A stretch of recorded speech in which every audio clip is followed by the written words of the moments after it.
We're picking up where we left off back in May in the book of Daniel. We started in October last year, and we are now opening up in Daniel chapter 5 this evening.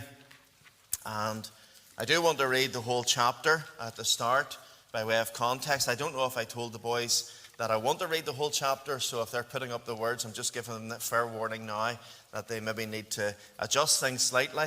But we will only really be looking at the opening 7 verses of the chapter this evening.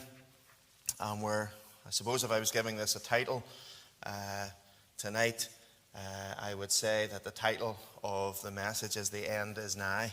The end is nigh. I'm reminded of the joke that I saw of when Northern Ireland people say the end is nigh. The response is, "What, right nigh?"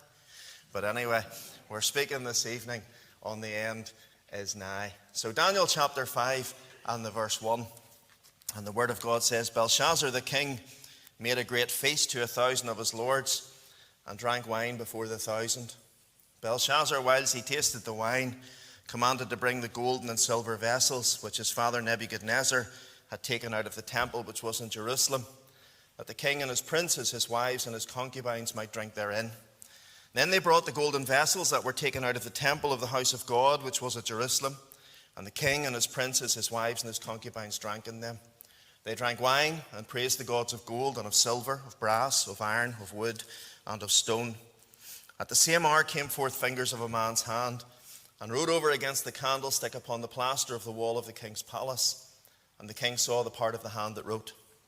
Then the king's countenance was changed, and his thoughts troubled him, so that the joints of his loins were loosed, and his knees smote one against another. The king cried aloud to bring in